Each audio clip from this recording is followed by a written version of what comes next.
আসসালামু আলাইকুম প্রিয় দর্শক, অন্য মঞ্চের আলাপচারিতায় আপনাদের সকলকে স্বাগত জানাচ্ছি।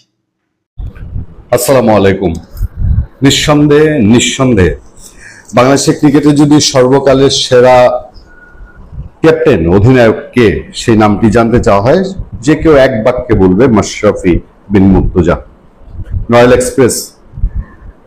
আমার সামনে কিছু ফেসবুক পোস্ট এবং কিছু ফটোকার্ড আছে। এই ফটোকার্ডের প্রতিটি শব্দ, প্রতিটি লাইন, প্রতিটি আবেগ এমন এক মানুষকে মনে করিয়ে দেয় যে নিজের জীবনটা বিপন্ন করেও তার নিজ জেলার সাথে কিভাবে বঞ্চিত হয়েছেন, কতটা নির্মমতা দেখিয়েছে তার নিজ জেলা, নিজ বাড়ির মানুষ কিভাবে এতটা স্বার্থপর, এতটা অকৃতজ্ঞ হয়।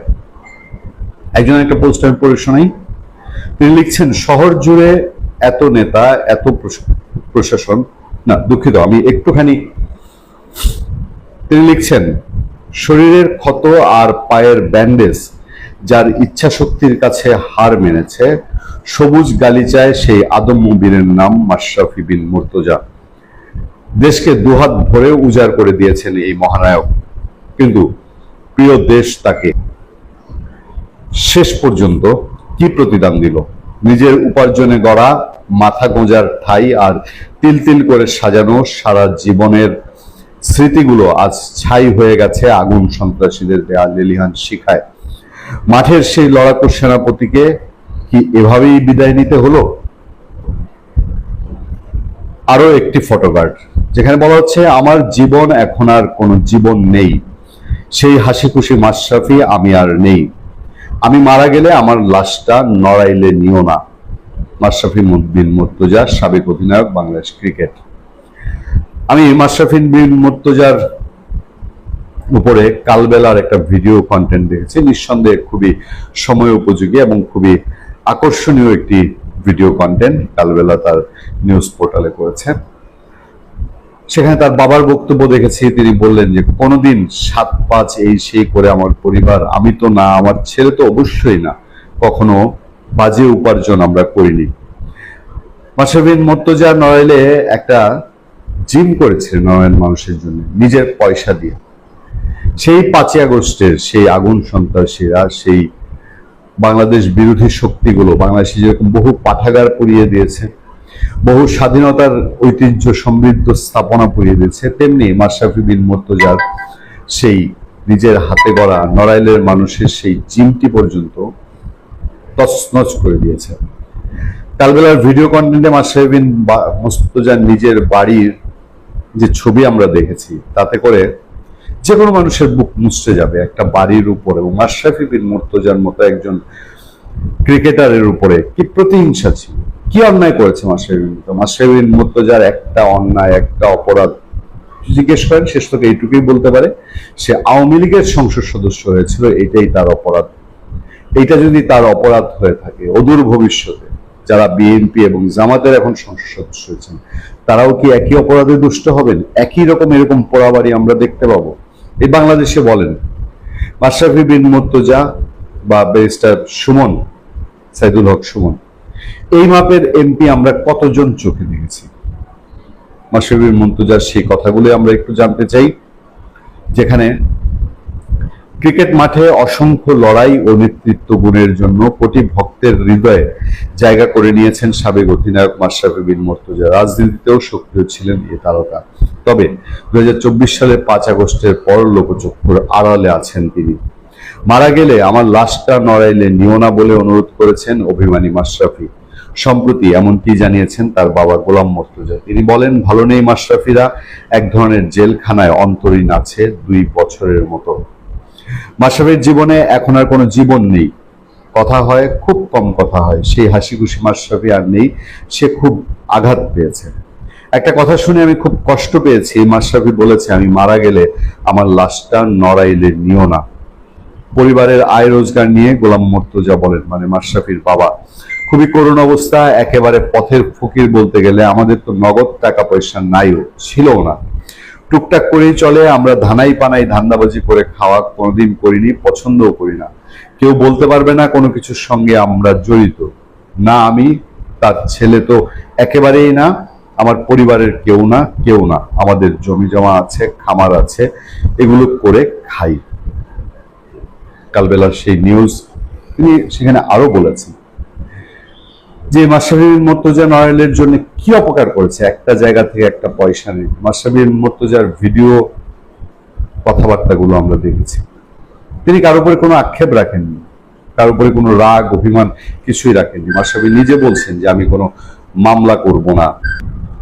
তার সারা জীবনের উপার্জন করা, তিলে তিলে গড়া সেই বাড়িটি, সেই জিম, নড়াইলের মানুষের জন্য তার দেয়া অবদানগুলো সব পুড়ে ছারখার করে দেওয়া হয়েছে। তবু মাশরাফি বলেছেন আমি এই সরকার তো নাই, কোন সরকারের সময়ে এর জন্য কোনো মামলা করতে বলিনি।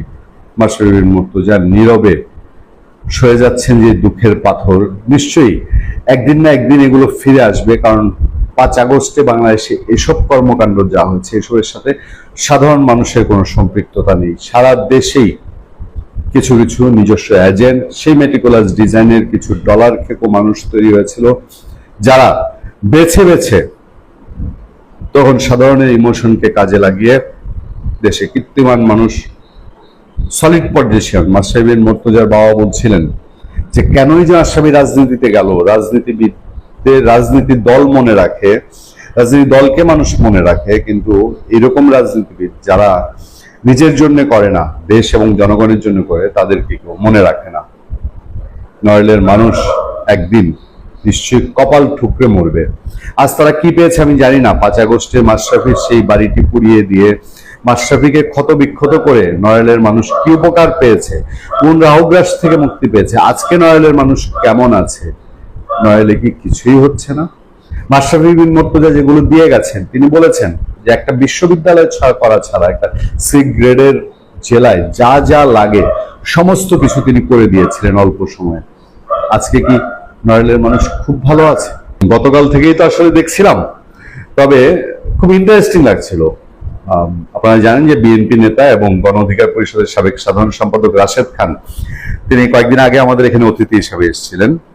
তিনি গত কয়েক মাস ধরে, মানে নির্বাচনের পর, তিনি নির্বাচনে পরাজিত হয়েছেন, নির্বাচনের পর রাশেদ খান জামাতে ইসলামের রাজনীতি এবং এনসিপির রাজনীতি নিয়ে সবসময় খুব তির্যক কথা বলছেন, এবং তাদের এই এনসিপি জামাতের একাকার হয়ে যাওয়া, তারপর গণ অধিকার পরিষদকে জামাতিকরণ করার চেষ্টা করা হয়েছিল সেসব প্রসঙ্গ, নুরুল হক নুরু তার মন্ত্রিত্ব নিয়ে কেউ টানাটানি করার চেষ্টা করেছে, এইসব বহু প্রসঙ্গে রাশেদ খান কথা বলেছেন।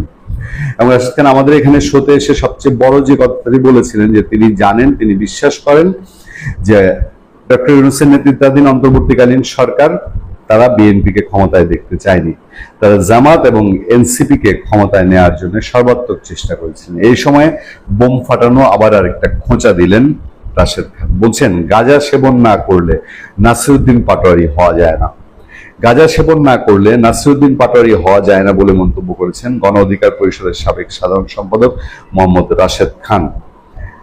তিনি সামাজিক যোগাযোগ মাধ্যম ফেসবুকে দেয়া এক পোস্টে জাতীয় নাগরিক পার্টির মুখ্য সমন্বয়ককে নিয়ে এই মন্তব্য করেন। গাঁজা সেবন না করলে নাসিরউদ্দিন পাটোয়ারি হওয়া যায় না বলে মন্তব্য করেছেন গণ অধিকার পরিষদের সাবেক সাধারণ সম্পাদক মোহাম্মদ রাশেদ খান। সোশ্যাল মিডিয়ায় বলছেন যে গাঁজা সেবন না করলে নাসিরউদ্দিন পাটোয়ারি হওয়া যায় না। অতীতে সে জামাতে ইসলামীকে গালিগালাজ করেছে, এখন জামাতের সাথে মিতালি করে বিএনপিকে গালিগালাজ করছে।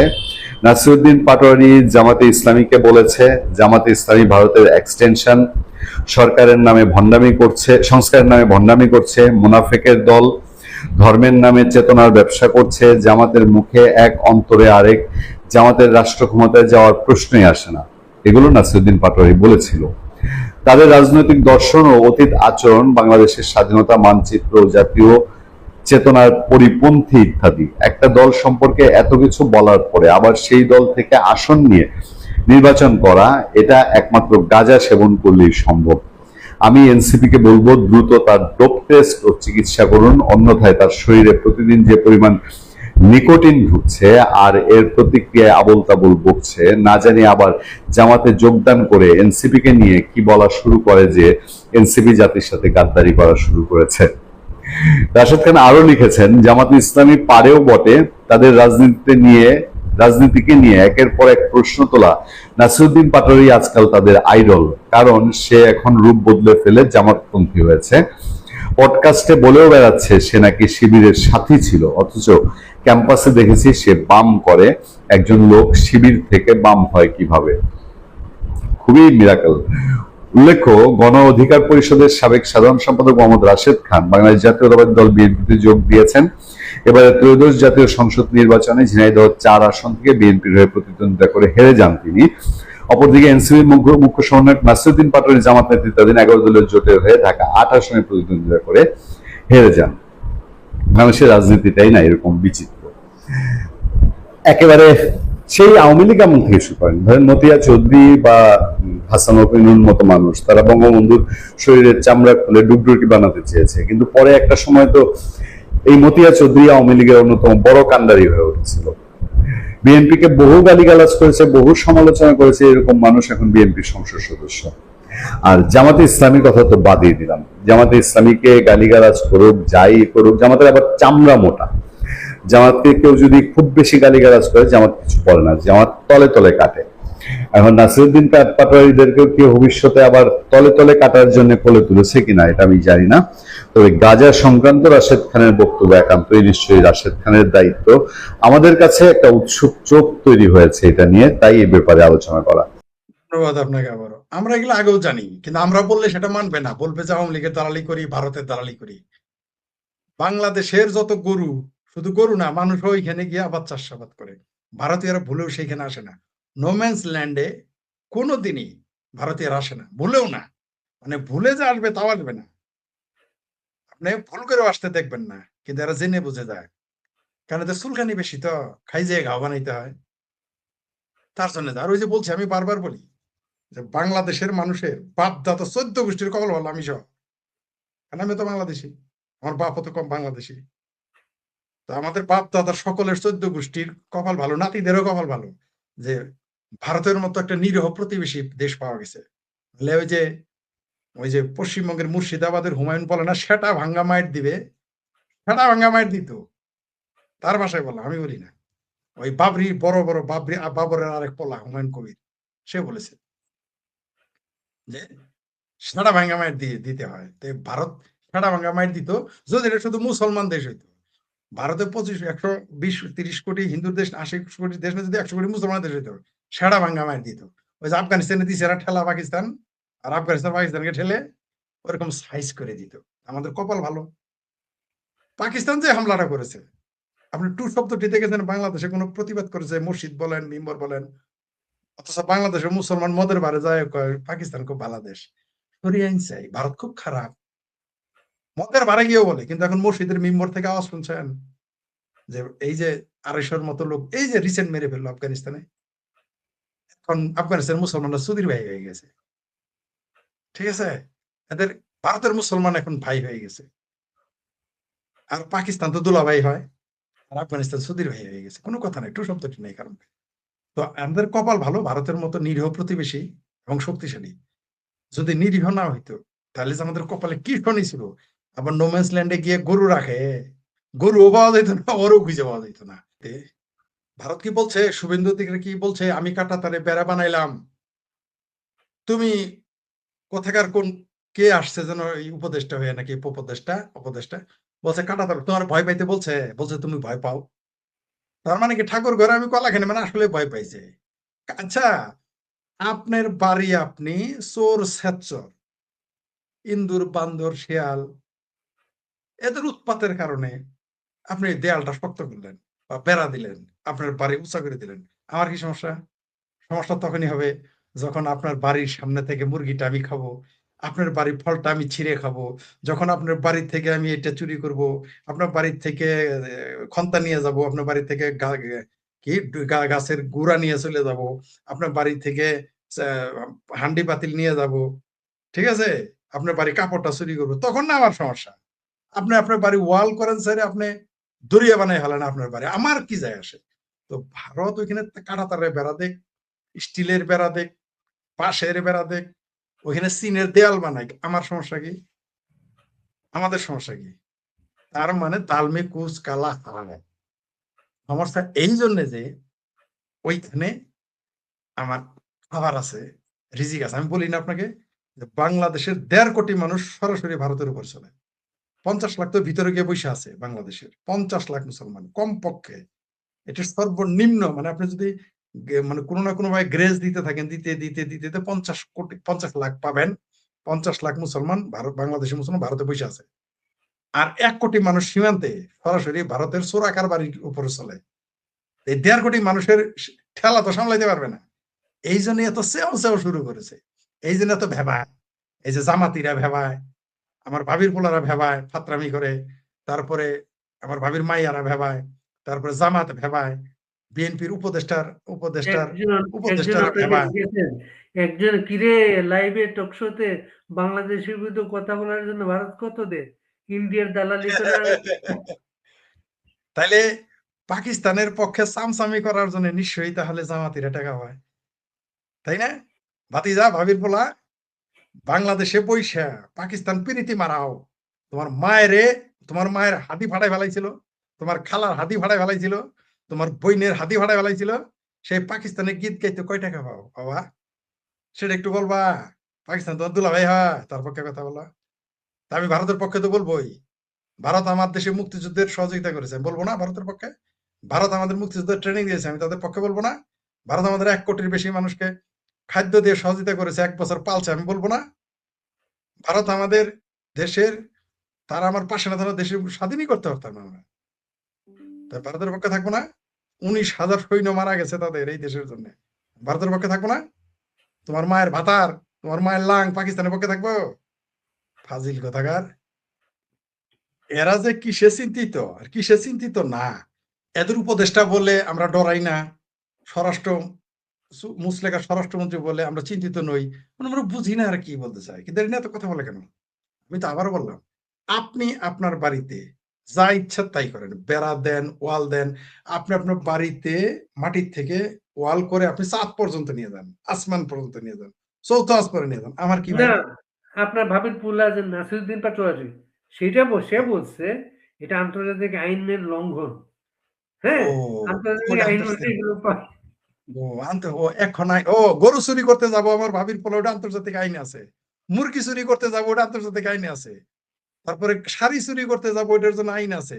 বিটলামি করতে যাবো, ওইটার জন্য আইন আছে। রাতের বেলা ১২টার সময় তোমার সীমান্তে যাওয়ার আন্তর্জাতিক কোথায় আইন আছে? এ আবার নাকি এমপি? মানে আসলে যার কাজ তারই সাথে অন্য করলে ঝাঁঝর বাজে। আমার ভাবির পোলা নাকি এমপি হয়েছে, এখন কোন লাগে? কোন হাদিতে হয়েছে ওইটা শিখো নাই? তোমার মায়ের হাদিটা আমার চেক করতে হবে যে তুমি কোন দিক থেকে পয়দা হয়েছা, কিভাবে পয়দা হয়েছা। পাকিস্তান থেকে পয়দাছে না কই? ভারতের সীমান্তে তুমি খুলে দাও। তোমার বিডিআর রাখছো কেন? তুমি বিজেপি রাখছো কেন? তোমার বর্ডার খুলে দাও। এত দরদ। ও, যে দিতে থাকুক। আমার ভাবির পোলা এমপি হয়েছে এটা জানে না যে রাইতের বেলা তো দূরের কথা, নো মেন্স ল্যান্ডে অলওয়েজ ১৪৪ ধারা, মানে শুট টু কিল আইন। খালি আমার ভাবির পোলা জানে, আমরা কিছু পড়ালেখা করি নাই নাকি? আমার ভাবির হাতি দিয়ে যখন বেরোইছে আইনের নয়া বই বাইর করে নিয়েছে, যেটা মৌদুদির বুক নিয়ে আসছে নাকি? আমার ভাবির পোলা আমার ভাবির হাতি দিয়ে যখন বাড়াইছে তখন মৌদুদির একটা আইন নিয়ে বাড়াইছে, সেখানে লেখা আছে সীমান্তে পাহারা দেওয়া যাবে না, তাই না? আমাদের আন্তর্জাতিক আইন শিখায়। রাতের বেলা চুরি করতে যাই কেন? দিনের বেলায় তো ওখানে আপনি এমনি যাইতে পারবেন না। মানে আসলে এই দেশে ভারত বিরোধিতা করতেই হবে আপনাকে। আমি বলেছি তো যে মক্কায় যদি কোনোদিন ঠাড়া পড়ে, ঘটতে পারে, ন্যাচারাল। ঠাড়া পড়ে যদি মক্কার উপরে পড়ে, কাবার উপরে পড়ে, এই বাংলাদেশ আর পাকিস্তানের মুসলমান ওটা ভারত করছে বলবে। আপনি নিশ্চিত থাকেন, এটা বলবে। আপনি নিশ্চিত থাকেন, প্রথমে বলবে ইসরায়েল করছে, তারপর বলবে ভারত করছে। লিখে রাখেন, ইসরায়েলের কথা তো বলবে এবং বিশ্বাস করবেই, ভারতের কথা বলবে। এটা আপনি লিখে রাখেন। কারণ ভারত বিদ্বেষ মজ্জাগত, এদের ভারত বিরোধিতা করতে হবে। কবরে যদি জিজ্ঞেস করে না মানরা পোকা, কি বলবে জানেন? উত্তর দিবে, বলে আমি তো ভারতের বিরুদ্ধে আছিলাম। বলবে মান দিনুকা, বলে আমি তো নরেন্দ্র মোদী গালি দিয়ে আসছি। তখন বলবে মান্নবী উকা, বলবো আমি তো শুভেন্দু অধিকারীর গালি দিছি। এগুলো কবার উত্তর দিবে এরা? এগুলি শিখছে শিবিরের মেসে, শিবিরের কোচিং সেন্টারে, আর মসজিদের মিম্বারে, আর ওয়াজের মঞ্চে এগুলো শিখছে। আওয়ামী লীগের চরম ব্যর্থতার একটা কি যেন আমাকে একজন লিখেছিল, আজকে লিখেছি। আওয়ামী লীগের মধ্যে চরম ব্যর্থতা ছিল এই যে ওয়াজকে ফ্রি স্টাইল করতে দেওয়া। ওয়াজের নামে রাজনীতি করে। ওয়াজ তো ওয়াজ থাকবে ভাই। আচ্ছা, হিন্দু ধর্ম সবাই কবে রাজনীতি নিয়ে কথা বলছে? আপনি তো আমার চেয়ে কম বুঝেন না। বাংলাদেশ সম্পর্কে আমার চাইতে আপনি মিনিমাম 5 গুণ বেশি জানেন। আমাকে বলেন, বাংলাদেশের কোন হিন্দু ধর্মসভায়, খ্রিস্টান ধর্মসভায় বাংলাদেশের রাজনীতি নিয়ে কথা বলে? কখনোই না। তারা সেই বেদ থেকে বলবে, না, নয় বাইবেল এটা থেকে নিয়ে বলবে। ইসলামপন্থীদের অন্য একটা ব্যাখ্যা আছে। ব্যাখ্যাটা কি হচ্ছে ব্যাখ্যা? যে ইসলাম একটা পূর্ণাঙ্গ জীবন ব্যবস্থা। হ্যাঁ? মানে ইসলামের ওই এখানে জীবন ব্যবস্থার মধ্যে এটা লেখা আছে যে ভারত থেকে মুরগি চুরি করতে হবে, গরু চুরি করতে হবে, ফ্যান্সি ডিল আনতে হবে। ওইটাও ইসলামের পূর্ণাঙ্গ জীবন ব্যবস্থার মধ্যে বোধ হয়। ওইটাও না, মাদ্রাসায় বলাৎকার করতে হবে, ওইটাও বোধ হয় ইসলামী পূর্ণাঙ্গ জীবন ব্যবস্থার মধ্যেই লেখা আছে না? মনে হয়, খুব সম্ভবত। তারপরে তারপরে ভোট চাইতে গিয়া ওইটা ওই যে অরিজিনাল কেসকি বান্দির পোলা টাকা ঢুকাই দিবে, ওটা বোধহয় ইসলামের পূর্ণ আইনের মধ্যে লেখা আছে, তাই না? মনে হয়। জামাত যখন ভোটের সময় টাকা দেবে, ওটা গরিব মানুষ হেল্প করছে, তাহলে আওয়ামী লীগ দিলে দোষ কি? বিএনপি দিলে দোষ কি? এরা তো সেই দল যারা বাংলাদেশকে জাকাতিস্তান বানাইতে চাইছিল, সেই দল না? তাদের নেতা ঘোষণা দিয়েছিল তো নির্বাচনের আগে। বাংলাদেশের মানুষ কত বেহায়া! জাকাতিস্তান বানাতে চাইল, তার ব্যাপারে টু শব্দটি করে দেশের একটা বুদ্ধিজীবী তাহের নাকি ফাহের, জামাতের, তারা নিয়ে টু একটা বাক্য লেখে নেই। বামপন্থীরা টু শব্দটি করে না, বাইচা যাওয়ার জাকাতের ভাগটা কমে যাইতে পারে, ফেতরার ভাগ, সেই জন্য বামপন্থীরা ওটা নিয়ে প্রতিবাদ করে নাই। মসজিদে কয়দিন পরে পোলাপান জন্ম না দিলেই হয়, এই চিন্তা করতেছি। পোলাপানও কয়দিন পরে জন্ম দিবে, মসজিদ বিয়া করার জায়গা, ফাজলিমি করার জায়গা হয় না। দেখবেন এই এই বদমাইশিটা করে ক্যান্টনমেন্টে, দেখবেন আর্মি অফিসাররা বিয়া করে, ইদানিং হাঙ্গা করে ইয়েতে, মসজিদে গিয়ে। এগুলো কিন্তু সালাফিজম। এটা কিন্তু এই সালাফিজম কাতার এবং সৌদি আরব এটা প্রমোট করে। এটা কিন্তু সালাফিজম, কিন্তু জেহাদিজম আসলে। মসজিদে গিয়ে বিয়ে করা মানে বুঝতে পারছেন, ওইখানে তুমি প্রকৃত মুসলমান হও। মসজিদে পার্সেন্টেজ কিভাবে খাও, চান্দা, ঘুষ, সুদ, এগুলো কখনো মনে থাকে না তখন ইসলামের কথা? মানে তারা মসজিদ যে, ওই যে, এটা কি এর দোকানে কবিতা লেখছে নাকি কে যেন লেখছে, ভুলে গেছি, যে মসজিদ মিনার হলো বায়োনেট, মসজিদ হলো ক্যান্টনমেন্ট। মানে বুঝতে পারছেন তো? মিনার হলো বায়োনেট আর মসজিদ হলো ক্যান্টনমেন্ট। তারা বলেছে কবিতায়, এবং এগুলো তারা পড়ায়। তো তারা জানে যে মঞ্চে যদি এসে রাজনীতি করে, ধর্মের আবরণ ছাড়া, জামাত, হেফাজত, চামড়া নাই পীরেরা রাজনীতি করে, এরা তো পাবলিকের উস্তা খাবে। কারণ যে দলের নামের আগে ইসলাম এবং পিছে ইসলাম, এই দলটাই হলো পাকিস্তান, পেয়ারা পাকিস্তান, নেজাম ইসলাম, হেফাজতে ইসলাম, জামাত ইসলামী বাংলাদেশ, ইসলামী শাসনতন্ত্র, ইসলামী আন্দোলন বাংলাদেশ। দেখবেন আগে আর নামের আগে আর পরে, এগুলো সব হলো পেয়ারা পাকিস্তানি দল। তো এরা যদি ধর্মসভা আপনি বন্ধ করে দেন, তখন এরা কি করবে? এই জন্য এখন এগুলো নতুন একটা বাটপারি শুরু করে দিল। তারেক রহমান যেমন বাচ্চাদের গাড়িতে চড়ে বেড়ায়, এরা ওইরকম মসজিদে যায়, মানে রাজনীতির নতুন ফ্যাক্টরি করলো আর কি। এগুলো তারা করবে। এরা মসজিদে হাঙ্গা করবে, তালাক দিবে, বিয়ে করবে, বলৎকার পর্যন্ত করে মসজিদে।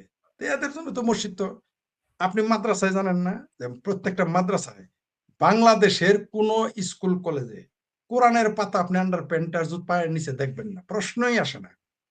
কোন স্কুল কলেজে দেখবেন না। কিন্তু মাদ্রাসায় কিন্তু আন্ডার প্যান্টে, এবং মাদ্রাসায় আলিয়া মাদ্রাসাগুলোতে টয়লেটে ভৈরা থাকতো কোরআনের পাতায়, হাদিসের পাতায়। তখন ইসলাম খত্রমে যায় না, কোরআন খত্রমে যায় না, ইসলাম খত্রমে পড়ে না। এরা এখন মসজিদে গিয়ে হাঙ্গা করে, এগুলো কিন্তু বিপজ্জনক সিমটম। আপনাদের ইয়ের কি মনে করেন না? এই যে এখানে এটা কিন্তু একটা সিম্বল, তারা তো সিম্বলিক। এটা ক্যান্টনমেন্টও দেখবেন, আমি বললাম, আচ্ছা ক্যান্টনমেন্ট অফিসারদের বিয়ে করে মসজিদে, সেনাবাহিনীদের বিয়ে করতে দেয় না কেন? মসজিদে দেখবেন ক্যান্টনমেন্টে যত মসজিদ আছে সবগুলোতে বিয়ে করে আর্মি অফিসাররা, সেনাবাহিনীরা। ওরা মুসলমান না? তার যে একটা সাধারণ সৈনিক, সে মুসলমান না, তারাই ভাঙ্গা করতে দেয় না কেন মসজিদে? এখানে এগুলো হলো পুরো হিজবতীকরণ, জেহাদিকরণ। এগুলো সিমটম ভালো না। এগুলো হলো পাটপাড়ি এবং একই সাথে বদমাইশি। বিয়ের হাঙ্গাটাকেও তারা রাজনীতিকরণ করে ফেলেছে। আরে হালালা করছিল, হালালা হালালা, ঠিক আছে, তালাক দেওয়া হয়েছিল, পরে আসো তোমারই আমি হালালা করে দিই। এটাই হলো বাংলাদেশ। মসজিদের হুজুরেরা তাহাজ্জুদ নামাজ পড়ার আগে একবার ছাত্র বলাৎকার করে, আবার ফজর নামাজ পইরাই সাবার আরেকবার বলাৎকার করে। এগুলো বদমাইশি ছাড়া আর কিছু? এগুলো রেকর্ড, এগুলো এমন না যে আমি আপনার এমনি বলছি, পত্রিকায় রেকর্ড আছে। শুধু হাদি বললে তো আমরা চিনবো না, তার আগে তালিবস সহায়কার ও অন্তস্থকার বলতে হবে, নয়তো মানুষ চিনবে না। আপনি কি বলেন, আপনি একজন বিজ্ঞ লোক, ওইভাবে বললে চিনবে, ওই মানুষ চিনবে না। আর মানুষ এখন হাদি বলতে তো অন্য কিছু বুঝে। মানুষ হাদি বললেই মানুষ বুঝে যে নারীর প্রাইভেট পার্টস। মানুষ তো এখন হাদি বলতে হাদি বুঝে না। শুনেন, জামাত শিবির করলে একটা সুবিধা, আপনি যদি কোচিং সেন্টারে 7 দিন পড়ান তাহলে আপনি অধ্যক্ষ। আপনি যদি কোনো কলেজে ভুলে একবার 3 মাস 4 মাস 1 বছর পড়ান লেকচারার হিসেবে, তাহলে আপনি অধ্যাপক, প্রফেসর।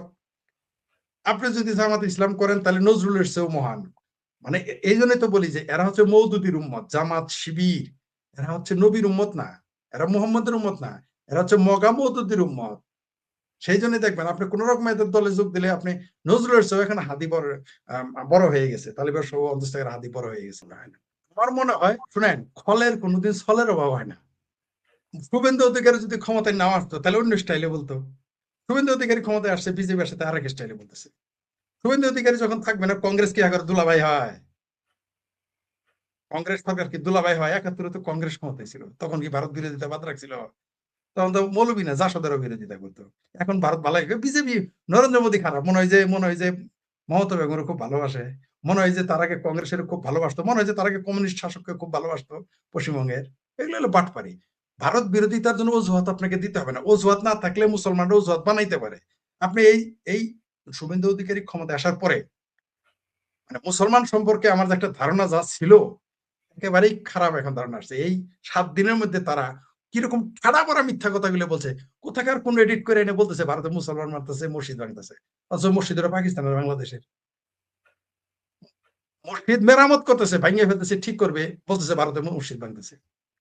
ঠাড়া পড়া মিথ্যা কথা যে এতগুলো মসজিদ ভাঙছে, এতগুলো মুসলমান মারছে, অথচ ভারতের মানে যার গরু সে কয় বাঞ্জা, পশ্চিমবঙ্গের মুসলমান, আর বাংলাদেশের বাঙ্গ মুসলমানের কয় বছর বিয়ে নেই। মানে মিথ্যাবাদী না হলে আপনি আলেম হইতে পারবেন না, এই 7 দিনে প্রমাণ হয়ে গেছে। আগে জানতাম যে এরা মিশা কথা কয়, ঠাড়া পড়া কয়, এখন ঠাড়া পড়া না, ওরে বাপরে বাপ, ঠাড়া পড়ার উপরে যদি কিছু থাকে সেই মিথ্যা কথা। মানে এই 7 দিন শুভেন্দু অধিকারী ক্ষমতা আসার পরে বাংলাদেশের মুসলমানেরা, বাঙ্গুরা, সেটা দাঁড়িয়ালা হোক, দাড়ি ছাড়া হোক, আমার মতো কোট্টাই পরা হোক, লিচে হোক আর দাঁড়িয়ালা হোক, এরকম ঠাড়া পড়া মিথ্যা কথা মুসলমান ছাড়া কেউ বলতে পারে না। এই 7 দিনে আমরা দেখে ফেলছি। সারা পৃথিবী জেনে গেছে এরা কত বড় মিথ্যুক, কত বড় ধোকাবাজ, কত বড় ভিকটিম কার্ড খেলতে চায়।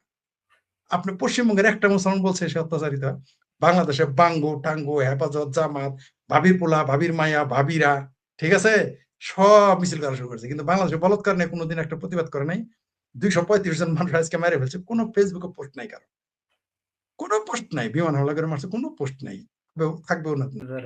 কেন করবে? এদের তো বিএনপি, জামাত, অর্থাৎ এনটি আওয়ামী লীগ, এমনকি আওয়ামী লীগের কিছু একটা অংশের, তাদের চেতনাই তো ভারত বিরোধী। ভারত বিরোধিতা না করলে তাদের পেটের ভাত হজম হয় না। ভারত বিরোধিতা না করলে তাদের, ভারত বিরোধিতা এখানে ইমানের অঙ্গ, কালেমা, নামাজ, রোজা, হজ, জাকাত। আর জঙ্গিদের জন্য সাথে জিহাদ, 6টা ইসলামের স্তম্ভ।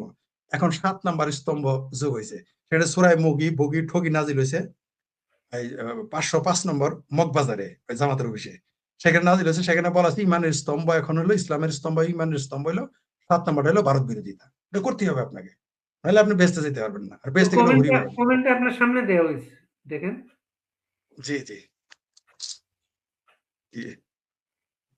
কি তুমি হিন্দু? কি তুমি হিন্দু ইতিহাস ভালো করে জানো? তারা কি ওই তিতে না বিয়ে তিত কর বয়সী 8 থেকে সম্পর্কিত কিছু বলবা না? এটার যদি উত্তর দেয়, আমি উত্তর কিন্তু আমার কাছে আছে, আপনার চ্যানেল গায়েব করে দিব, তাই বললাম না। এর এত সুন্দর উত্তর আপনি আমাকে অপছন্দ করবেন, তাই আমি সরি। এর কিন্তু আমার কিন্তু এদের এই সমস্ত পাটপাটদের, এই সমস্ত পাঙ্গু মুসলমানদের এগুলো প্রশ্নের উত্তর আমার আছে।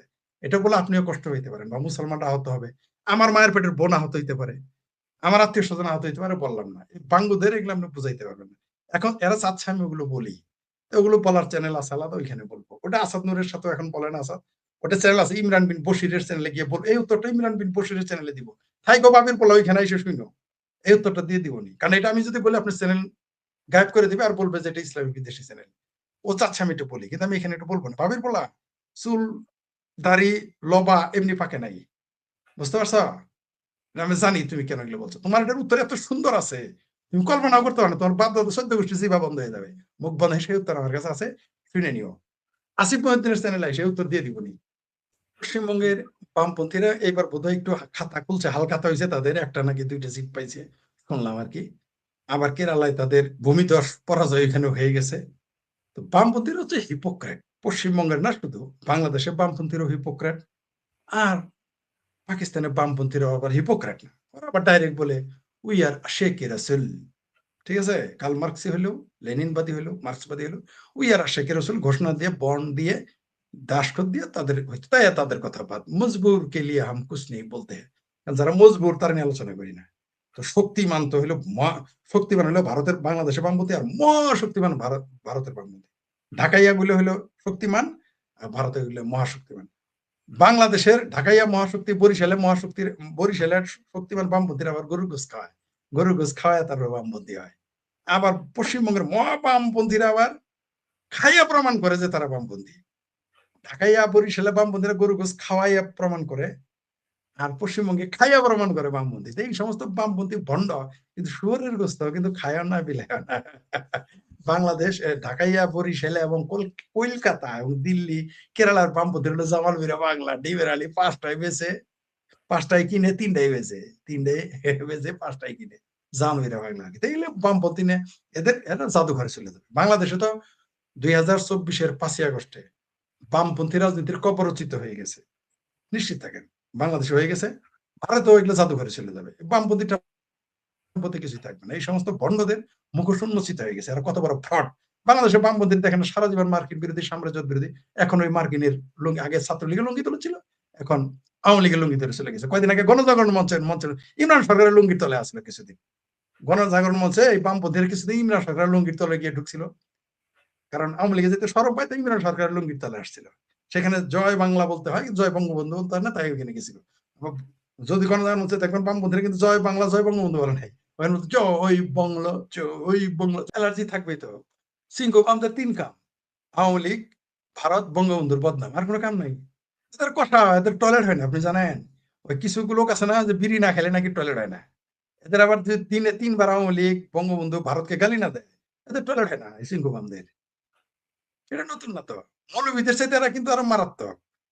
মৌলবীরা তো দিনে 5বার বলে, এরা ঘন্টায় ঘন্টায়, এরা যতবার টয়লেটে যাবে, গাঁজা খাওয়ার আগে একবার, হকমাও লাগবে না, এরা বলে আওয়ামী লীগের গালি দেয়, বঙ্গবন্ধুর গালি দেয়, গাঁজা খাইতো আমি দেখেছি। এগুলো দায়িত্ব না বললাম, লিখতে, বলতে, কইতে। আপনি দেখেন নাই কমরেড পথ উমর বলছে যে মুক্তিযুদ্ধের 90% ইতিহাস মিথ্যা? বলে নাই?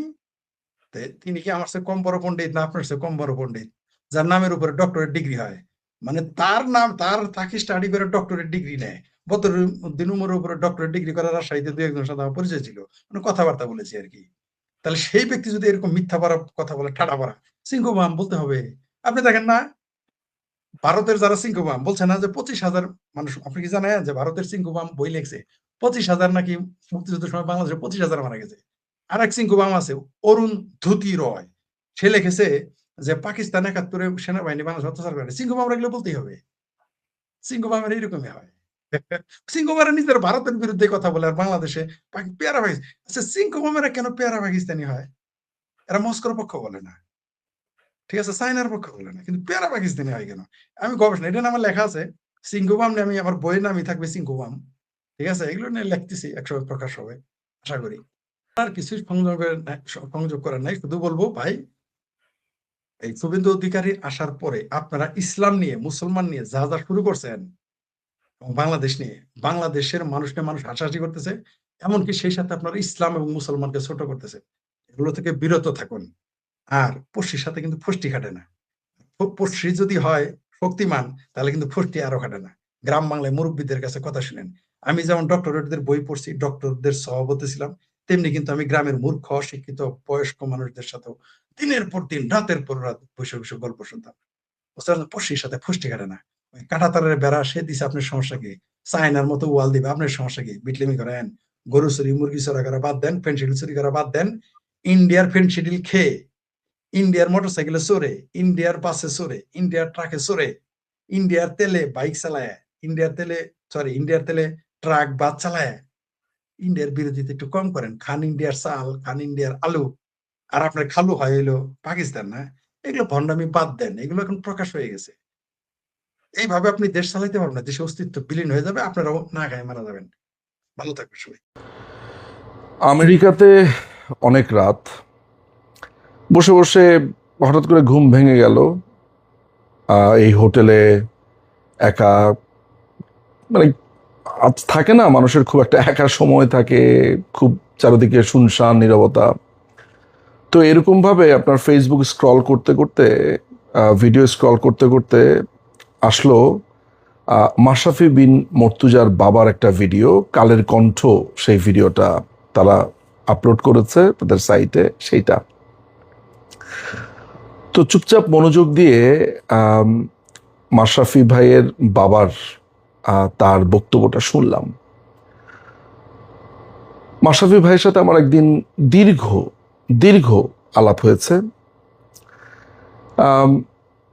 সেই আলাপটা একটু রোমন্থন করি, সেই আলাপের কথাগুলো একটু রোমন্থন করি।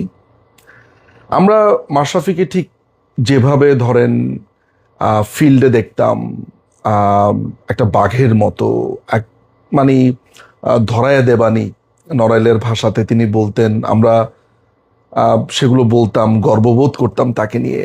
আমার মনে আছে, স্মৃতি যদি আরেকটু বেশি রোমন্থন করি, আমার মনে আছে সোফিয়া গার্ডেনে, ওয়েলসের কার্ডিফে আমরা খেলা দেখতে গিয়েছি।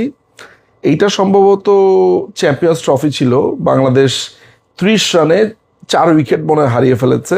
মাশরাফি এবং মাহমুদুল্লাহ রিয়াদ এবং সাকিব, তাদের জুটি নিউজিল্যান্ডের সাথে শেষ পর্যন্ত তারা 275 রানের মতো মনে হয় করে, তারা দুজনই সেঞ্চুরি করে। আপনারা মনে থাকতে পারে এটা 2019 বা 17 সম্ভবত চ্যাম্পিয়ন্স ট্রফি, 2017 হবে, 2019 ওয়ার্ল্ড কাপ ছিল, 2017 আমার মনে আছে।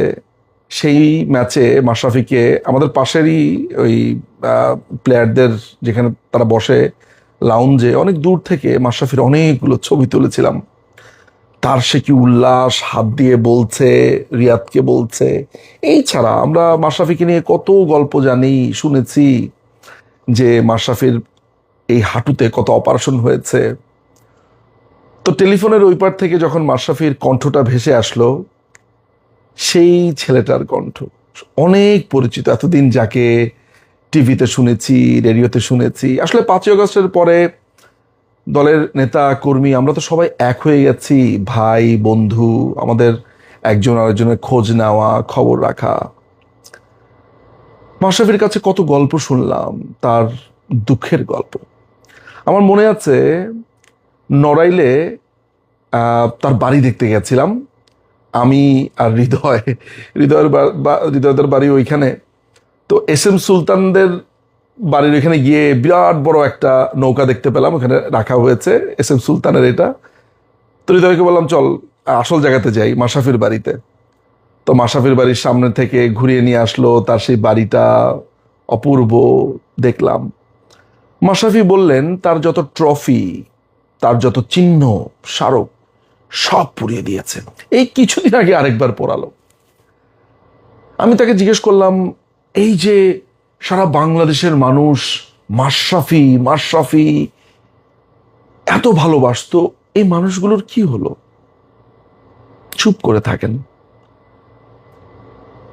আমরা অন্য প্রসঙ্গে চলে যাই বারবার, কিন্তু ওই উত্তরগুলো তার কি যে মলিন কণ্ঠ। এই যে মাশরাফি বলেছে তার লাশটাও যাতে নড়লে না যায়, কি প্রবল দুঃখবোধ থেকে তিনি বলছিলেন যে আমাকেও বলছিলেন যে ভাই আমার বাড়ি তো আর মানে আসমান থেকে কেউ পুরাইতে আসে নাই, এই পুরিয়েছে খুব চেনা জানা মানুষরা। আমি মাশরাফি তো এই বাংলাদেশের সন্তান, এই নড়াইল থেকে বড় হয়েছি, কৌশিক, আমি এই চিত্রা নদীর পাড়ে ঝাঁপ দিয়েছি, এই ঝোপে জঙ্গলে। এই নড়াইল আমার, আমি এই নড়াইলের গন্ধ, ঘ্রাণ, সোদা গন্ধ, মাটির গন্ধ, এটা আমার। আমি এখানকার ছেলে। এখানকার কোনো মানুষ মাশরাফিকে স্পর্শ করতে পারে, টাচ করতে পারে, এটা মাশরাফি ভাবেনি। কারণ মাশরাফির কথা হচ্ছে, নিজুম ভাই আমাকে বলছিল যে নিজুম ভাই আমি তো কোনো চুরি করি নাই, আমি ওইখানে জিম করেছি, আমি ওইখানে ছেলেদেরকে নিয়ে ক্রিকেট খেলার জন্য চেষ্টা করেছি, আমি ওদের সাথে গেলে মিশতাম, MP হিসেবে আমি মানুষের সাথে মিশে গেছি। না, আমি কখনো ভাব দেখাইছি আমি MP, ট্রাউজার পরে গেঞ্জি পরে আমি সোজা হেঁটে গেছি মানুষের মাঝখান দিয়ে, মানুষের গ্রামের মাঝখান দিয়ে, কার কি লাগবে দাদা, কি লাগবে আপনার, তাদের ওই বলছে, একের পর এক বলছে, গিয়ে ক্রিকেট খেলছে। কোনোদিন তো মাশরাফির ওই বোধটুকু ছিল না, আমি এমপি, আমি হ্যান, আমি ত্যান, না। এমনকি আমাকে বলছিলেন যে যখন জুলাইয়ের ওই সময়টাতে তিনি প্রবলভাবে তিনি এই স্টুডেন্টদেরকে গিয়ে তিনি এটার মিটমাট করতে চেয়েছেন। তিনি সেটা অনেক জটিলতা তো ছিলই, সেগুলো আলাদা ব্যাপার, কিন্তু এই প্রবলভাবে এই স্টুডেন্টদের সাথে গিয়ে কথা বলা, এবং তার প্রবল বিশ্বাস ছিল যে তিনি সেখানে গেলে ওদের সাথে কথা বললে এটা একটা সমাধান হয়ে যাবে। নানান কারণেই সেটা হয়নি, ও সেই প্রসঙ্গে আমরা যাব না। কিন্তু মাশরাফির অনেক সেই গল্প অনেকক্ষণ গিয়ে ঠেকেছে।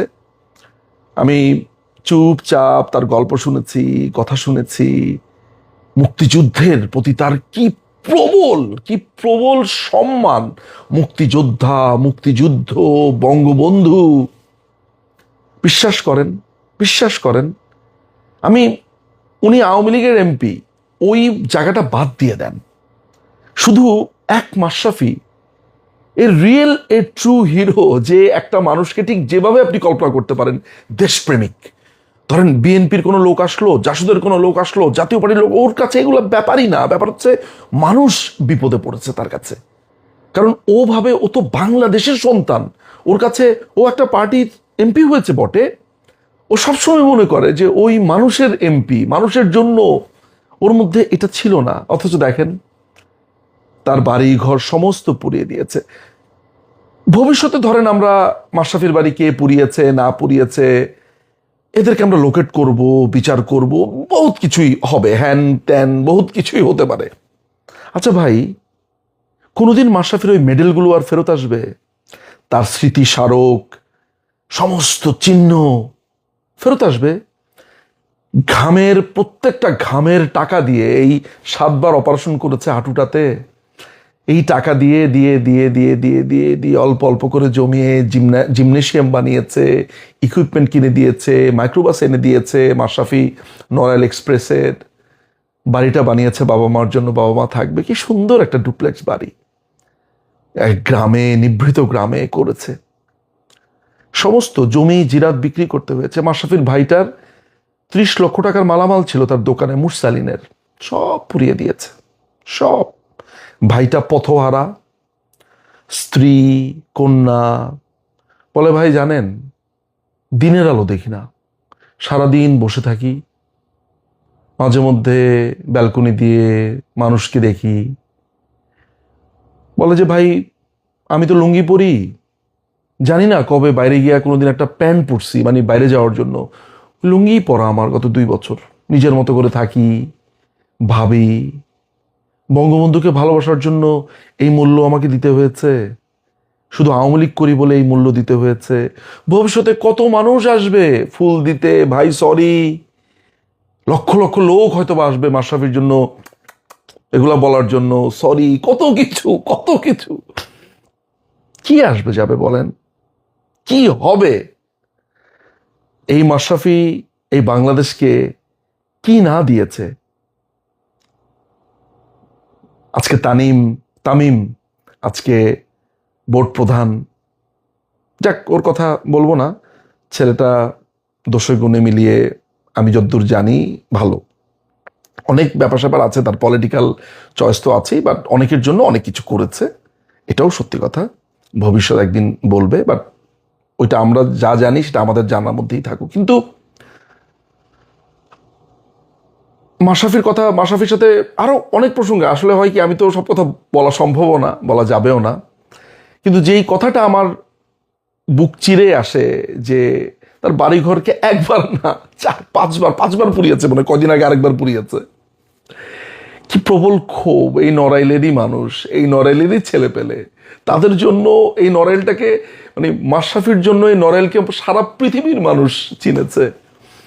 আমি নড়াইলে গেছি 2 বার না 3 বার যেন আমি গেছি। কি চমৎকার মানুষের মুখের যে ল্যাঙ্গুয়েজটা, যে অ্যাকসেন্ট, কি মধুর, কি মিষ্টি। মানুষের সাক্ষাৎকার নিয়েছি, সেখানকার বিলে গেছি আমি, বাইজিদদের পেছনের ওই বিলে গেছি। ওরা আমাকে, এই নড়াইলের মানুষ আমাকে তাদের ক্ষেত থেকে মাছ এনে মাছ রান্না করে ওইখানে ভাত রান্না করে খাইয়েছে। বিলের মধ্য দিয়ে আমি নৌকা চালিয়েছি, সে ভিডিও আমার ফেসবুকে আছে। নড়াইলের মানুষ এত দুর্দান্ত, এত দুর্দান্ত। সেই নড়াইলের মানুষ মাশরাফিকে কষ্ট দিয়েছে, এই করেছে। খুব বেশি যে কিছু বলতে এসেছি আজকে তা না, শুধু এটা বলতে এসেছি বাংলাদেশিরা তাদের লেজেন্ডদেরকে, তাদের কিংবদন্তিদেরকে এভাবে সম্মান করে। ঘর পুড়িয়ে দেয়, 4-5 বার ঘর পুড়িয়ে দেয়, ভাই বোন সবাইকে দেশ ছাড়া করে। দেশের সবচাইতে শ্রেষ্ঠ খেলোয়াড়টা, ক্যাপ্টেনটাকে তারা এইভাবে বন্দি করে রাখে শুধুমাত্র তার রাজনৈতিক মত পার্থক্যের কারণে। এই হচ্ছে বাংলাদেশ। কোনো একদিন আরো গল্প বলবো। আমাদের অনেক গল্প। মাশরাফি কি মধুর করে বলে যে ভাই আপনার ভিডিও দেখি, আপনার কথা দেখি, একা একা থাকি ভাই, সব দেখা হয়। মাশরাফি আপনাকে স্যালুট। আপনি আমাদের রিয়েল হিরো। যারা আপনাকে ব্যক্তিগতভাবে চেনে, কথা হয়েছে, তারাই বলবে এই বাংলাদেশ মুক্তিযোদ্ধা বঙ্গবন্ধু কি প্রবলভাবে ধারণ করে রে ভাই। বলে মাশরাফিটা বলে যে ভাই খেলি তো কি হয়েছে, দেশের ইতিহাস জানি না, জানি। এই আমাদের মাশরাফি, দুর্দান্ত মাশরাফি। অনেক অনেক ভালোবাসা প্রিয় মাশরাফি বিন মর্তুজা কৌশিক। মানে এই সিদ্ধান্ত পরিকল্পনা বা সামনের এই নির্বাচনটার অনেকগুলো দিক আছে এটার মধ্য দিয়ে, এবং জামাত এটা এক ধরনের চ্যালেঞ্জ ছুড়ে দিল বিএনপির দিকেও এনসিপির দিকেও। সবচেয়ে বোধহয় সংকটের মধ্যে পড়ে যাবে এনসিপি, কারণ এনসিপির আসল শক্তি কি প্রকাশিত হয়নি। সবাই বলছে যে জামাতের উপর ভর করে আসলে তারা জিতেছে জাতীয় নির্বাচনে। এবারের নির্বাচন যদি আলাদাভাবে তারা নির্বাচনটা করে, বিশেষ করে এই যে 12টা সিটির মেয়র নির্বাচন, তখন বোঝা যাবে যে তরুণরা আসলে তাদের দিকে আছে নাকি জামাতের দিকে আছে। জামাত মনে করে যে টোটাল জুলাই আন্দোলনে নানা ব্যানারে আসলে তাদের লোকজনই আন্দোলন করেছে। এখন যারা এনসিপির ব্যানারে যে তরুণরা আছে, এই তরুণদেরও কাউকে কাউকে তাদের নিজেদের লোক মনে করে। এই যে আমরা বহুল আলোচিত যে গুপ্ত কথাটা আসলে আসছে এই কারণে, এটা সাদিক কায়েমরা যখন নাকি ছাত্রলীগের খোলস ছেড়ে যখন বললো যে আমরা আসলে বৈষম্য বিরোধী ছাত্র আন্দোলন না, আমরা আসলে শিবির, তখন হলো যে সবাই কি খোলস ছেড়ে বের হয়ে আসলো নাকি এখনো খোলসের মধ্যেই থাকলো, অন্যান্য ব্যানার ব্যবহার করে তারা অ্যাক্টিভ। এবারের যদি এনসিপি নির্বাচন করে তাহলে বোঝা যাবে যে তরুণদেরকে নিয়ে তারা নামতে পারলো কিনা। নাসিরউদ্দিন পাটোয়ারি যেমন ঢাকা 8 আসনে যথেষ্ট পরিমাণ সে ঘোরাঘুরি করলো, এক ধরনের দেখালো যে তরুণদের সম্পৃক্ততা আছে, বা নাহিদ ইসলাম বা সার্জিস আলম, কিন্তু কোনো কিছুই বোঝা যাচ্ছে না যে তখন তারা জামাতের উপর ভর করে নির্বাচনটা করছে। এইটা তাদের জন্য এই নির্বাচনে যদি তারা ভালো মানে জয় বাদ দিলাম, যদি ভালো ভোটার টানতে না পারে তাহলে বোঝা গেল যে এনসিপির অগ্রযাত্রা এখানে থেমে যাবে, একটা ইঙ্গিত পাওয়া যাবে। জামাতের জন্য এই চ্যালেঞ্জটা যে সত্যি সত্যি তরুণরা আসলে আছে কিনা তাদের সাথে, এবং আগে তারা এনসিপি কে নিয়ে অন্যান্যদেরকে নিয়ে একটা মানে এক ধরনের জোট ছিল, মোটামুটি জামাতের জোট, 11 দলীয় জোট, এবং এখন তারা যেহেতু এককভাবে করবে, এককভাবে তারা বিএনপি কে মোকাবেলা করতে পারবে কিনা, এইটা একটা জামাতের জন্য চ্যালেঞ্জ। অন্যদিকে বিএনপির জন্য চ্যালেঞ্জ হচ্ছে যে ক্ষমতা আসার পর ক্ষমতাসীন দলের জনপ্রিয়তাটা কিন্তু নিচের দিকে নামতে থাকে কোথাগত। আর এই নির্বাচনটা যেহেতু সাথে সাথেই হচ্ছে না, জাতীয় নির্বাচনের পরপরই হচ্ছে না, বেশ গ্যাপ রেখে ধরেন ডিসেম্বর থেকে শুরু হবে, তারপরে পরের বছর, তার মানে আরো এর মধ্যে 6-7 মাস চলে যাবে, 8 মাস চলে যাবে। তখন এখন যে জনপ্রিয়তাটা আছে বিএনপি, এটা কি থাকলো কি থাকলো না, এটা বোঝা যাবে শহর অঞ্চলে নির্বাচনের মধ্য দিয়ে, যে তারা যদি এখানে ভালো ফল করতে পারে তাহলে বোঝা যাবে যে না, তা মানে বিএনপি আগায় যাচ্ছে। আর যদি সেটা না হয় তাহলে বোঝা যাবে যে না, বিএনপি আসলে তাদের জনপ্রিয়তাটা কমে যাচ্ছে। তো বিএনপির জন্য এটা খুব চ্যালেঞ্জিং হয়ে গেল। বিএনপি এটা বেশ মানে দূরবর্তী সময় এই নির্বাচনটা ঘোষণা করে নিজে নিজে একটা চ্যালেঞ্জের পরিস্থিতি তৈরি করলো। জামাত এই সুযোগটা নিচ্ছে। বিএনপি এখন দলের চেয়ে সরকারের দিকে তাদের মনোযোগটা বেশি। এই সুযোগে জামাত এখন তার সাংগঠনিক ভাবে দলীয় বৃত্তটা বাড়াতে পারছে। তার যেহেতু কোনো সরকারি দায়িত্ব নেই, সে কেবল মাঠে ময়দানে তার সংগঠন নিয়ে এগোতে থাকবে। এটা একটা তাদের একটা অ্যাডভান্টেজ পজিশন। আর ক্ষমতায় থাকার কারণে যেটা হয়, তৃণমূল পর্যায়ে চাঁদাবাজি, দখলবাজি, এসব কারণে ক্ষমতার সিটে সাধারণত বদনাম করে। এখন এই বদনামের এটাকে হয়তো জামাত পুঁজি করে তারা তাদের একটা ভালো অবস্থা তৈরি করতে পারবে।